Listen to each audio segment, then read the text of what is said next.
Hello, this is Sonawane and today I am going to talk about energy source and radiation principles. So first, electromagnetic spectrum. In my last lecture, I have already introduced about electromagnetic spectrum. So the electromagnetic spectrum is a term used by scientists to describe the entire range of light that exists, from radio waves to gamma rays. So light is a wave of alternating electric and magnetic fields. The propagation of light isn't much different than waves crossing an ocean.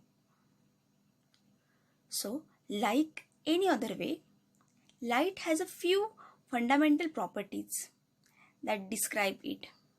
One is frequency, which is measured in hertz, which counts the number of waves that pass by a point in 1 second.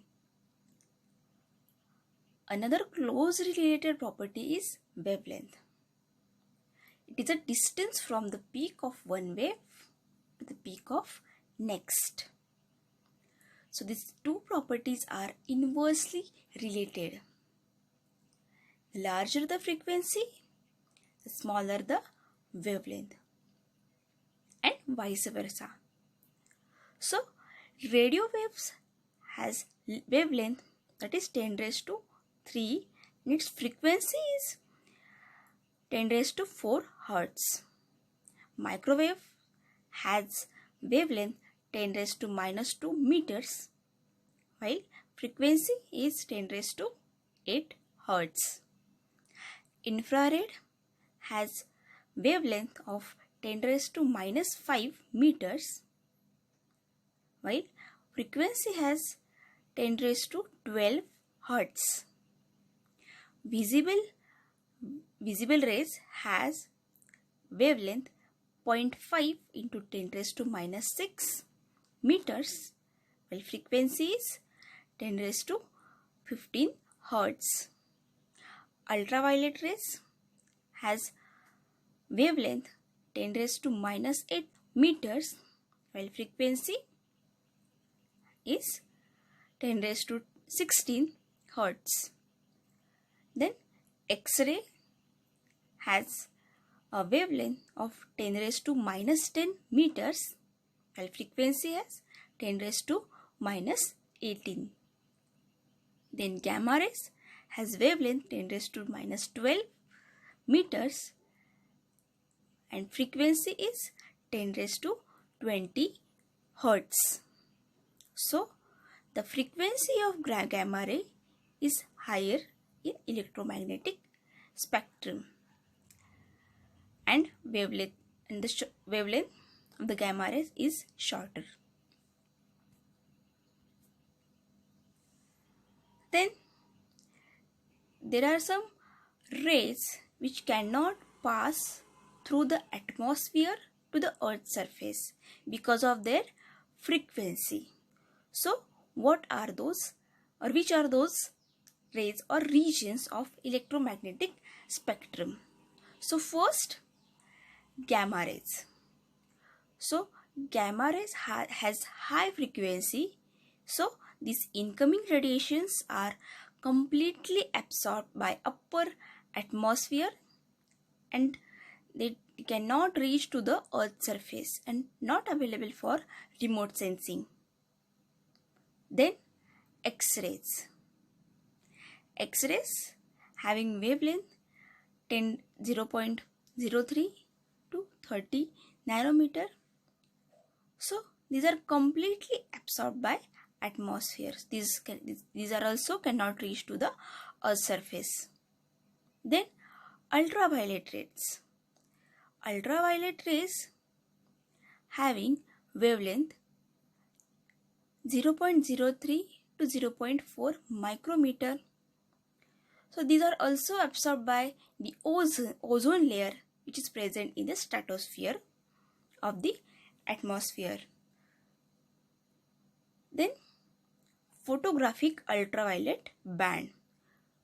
So these bands or regions can reach to the Earth's surface. So these are transmitted through the atmosphere and detectable with the film. Then visible rays having wavelength 0.4 to 0.7 micrometer. So these are also imaged with the film and photodetector. Infrared rays, they are also detected by the film filter. So these interact with the matter with various wavelength. Then reflected infrared rays. So their wavelength is 0.7 to 0.9 micrometer and these are detectable with the film and called the photographic infrared band. Then thermal infrared. So these are principal atmospheric windows in the thermal region. So images are acquired by optical or mechanical scanner and spatial Wittcon system, but these are not detected by the films. Then microwave radiation. So they are having longer wavelength, so that can penetrate through cloud, fog and rain. So their images may be acquired in the active as well as passive system or passive mode. Then radar. This is an active remote sensing system. So radar images are obtained or acquired at various wavelengths band. Then particle theory. So what is particle theory? Particle theory explains how electromagnetic energy reacts with matter. So it suggests that electromagnetic radiation is composed of many discrete units called photons or quanta. So Planck described this particle theory and he gives some derivation or formula of particle theory. So what is that formula? So Q is equal to hV. So Q is the energy of quantum which is measured in joules. H is a Planck's constant having value 6.62 into 10 raised to minus 34 joule second. And V is a frequency. So this is a formula of particle theory. So if we see the formula of particle theory, we can conclude that the energy of quantum is inversely proportional to its wavelength. The longer the wavelength, the longer its energy contents. So therefore, it is important to note that the naturally emitted long wavelength radiations such as microwave emission from terrain features are more difficult to sense than radiations of shorter wavelength, such as emitted thermal infrared energy. The low energy content of wavelength radiations means that the system operating at long wavelength must view large areas of the earth at any given time in order to obtain a detectable energy signals. So there are some evidence of particle theory of energy. So when an electric current is passed through a gas, some of the electrons in the gas molecules move from their ground energy state to an excited state that is further away from the nuclei. When the electron returns to the ground state, they emit energy of various wavelength. Then Stephen Boltzmann Law. The sun is the most obvious source of electromagnetic radiation for remote sensing. All matters at temperatures above absolute zero Kelvin continuously emit electromagnetic radiations. Thus, terrestrial objects are also source of radiation. Through it is of considerably different magnitude and spectral composition than that of sun. The total energy that an object radiates depends among the other things on the surface temperature of the object. So, the Stephen Boltzmann law expresses this property, which states the amount of radiation emitted per unit time from an area of a black body at absolute temperature is directly proportional to the fourth power of the temperature.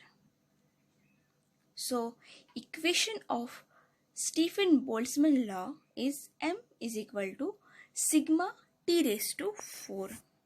Here m means the total radiant existence from the surface material. Sigma is a Stephen Boltzmann constant having value 5.67 into 10 raised to minus 8 watt per meter square Kelvin raised to 4. So, it is important to note that the total energy emitted from an object varies as T raised to 4, and therefore it is increases very rapidly with increase in temperature. This law is expressed for an energy source that behaves as a black body. The absolute temperature of the body determines which wavelength transmits the maximum amount of energy. So, a black body is a hypothetical ideal radiator that totally absorbs and remits all energy incident upon it. So, natural object can only approach this ideal black body. The energy emitted from an object is a function of its temperature as given by the equation, that is m is equal to sigma T raised to 4. The higher the temperature of radiator, the greater the total amount of radiation it emits. For a black body, the wavelength at which the maximum spectral radiant existence occurs varies inversely with the black body's absolute temperature.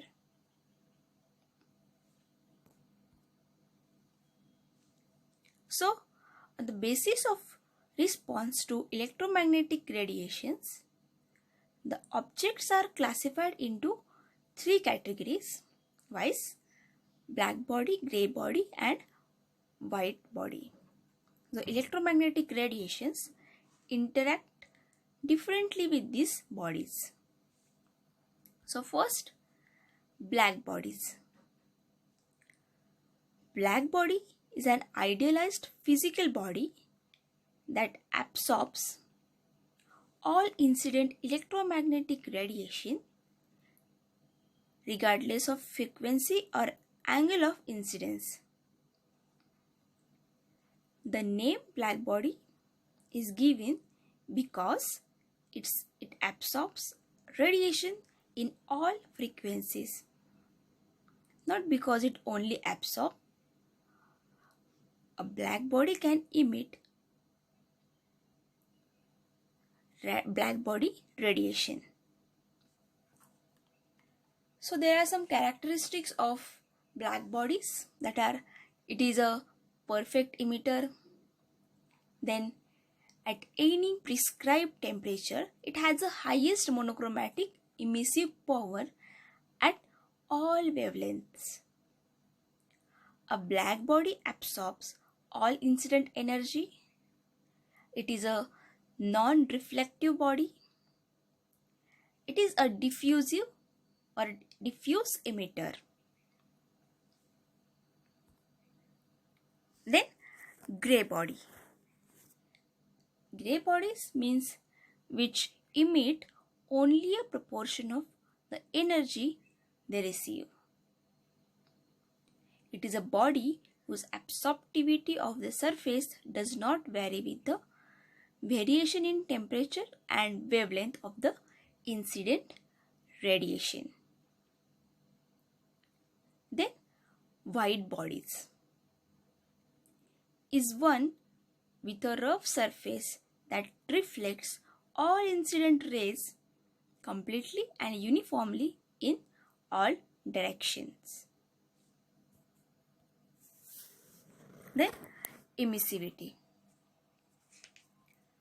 The proportion of energy that is emitted is expressed as the object's emissivity, that is epsilon. The emitting ability of a real material compared to that of black body is referred to as material's emissivity. So it describes how efficiently an object radiates energy compared to black body. So the effective emissivity of object is the total actual emitted radiation per total black body emitted radiation.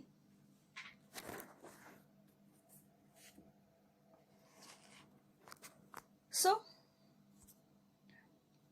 emissivity has values between 0 and 1. So emissivity can vary with wavelength and viewing angle. It may also vary somewhat with temperature. A grey body has an emissivity less than 1 but constant at all wavelength. A high emissivity, it is near 1, indicates an object that absorbs and radiates a large proportion of the incident energy, and low emissivity indicates an object that absorbs and radiates a small proportion of incident energy. So this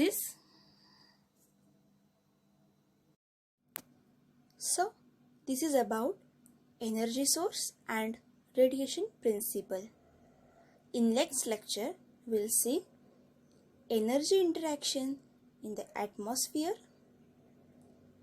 types of scattering, atmospheric windows, and spectral reflectives of vegetation, soil, and water. Thank you.